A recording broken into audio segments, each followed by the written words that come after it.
देख रहे होंगे कि ये जो है ये इस तरह मूव कर रहा है, तो ये मेरे हाथ से एनर्जी जो है वो वहाँ तक जाती है। लेकिन अगर मैं इसको इस तरह करती हूँ तो आप देख रहे होंगे कि जो वाइब्रेशन जो मोशन की हो रही है, एनर्जी जो है वो इस तरफ ट्रांसफर कर रही है और जो मॉलिक्यूल्स की एनर्जी की जो पोजीशन है वो भी आगे की तरफ मूव कर रही है। तो लॉन्गिट्यूडनल में जो है वो मेन चीज़ क्या है कि वो है कंप्रेशन और रिफ्लेक्शन। तो ये स्प्रिंग होममेड है, तो आप देख सकते हैं इसमें वेवलेंथ 1.1 क्रस्ट से दूसरे क्रस्ट तक अगर वेवलेंथ कम होगी तो हम कह सकते हैं ये रेयर सेक्शन है। अगर आप इसको देखेंगे तो ये यहाँ पर रेयर सेक्शन है, बिकॉज इसमें 1.1 क्रस्ट से दूसरे क्रस्ट तक जो वेवलेंथ है वो कम है। लेकिन अगर हम यही कर दें तो वेवलेंथ जो होगी वो ज़्यादा हो जाएगी और ये क्या एक दूसरे से जो वेव के ये पार्टिकल से ये दूर हो जाएंगे, तो ये इसकी रेयर सेक्शन।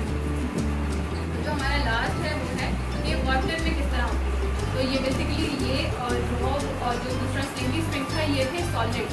तो हम जो मैटर की दूसरी स्टेट है लिक्विड, उसमें देखते हैं कि वेव्स किस तरह प्रोड्यूस होती है। तो ये होममेड ही है। तो ये जो है एक वाटर सरफेस है, मतलब ये यहाँ पर पहले तो ये टैंक है जो बनाया है और ये फिर वाटर सरफेस है और नीचे ये वाइट स्क्रीन यूज़ की गई है ताकि आपको शेडो आसानी से दिखाई दे।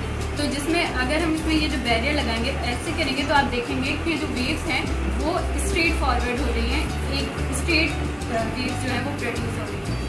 वेव जो है वो यहाँ से लेकर यहाँ तक जो मूव कर रही है वो स्ट्रेट है।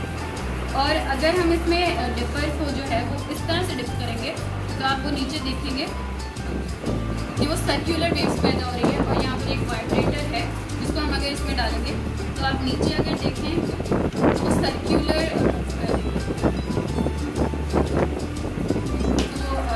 मैंने जैसे आपको बता दिया कि 3 चीज़ों में हमारे पास 3 चीज़ें अवेलेबल थी, जिसमें मैंने आपको बताया कि वेव एक जगह से दूसरी जगह तक किस तरह ट्रांसफर होती हैं। So I think we all understand. Thank you for your patience.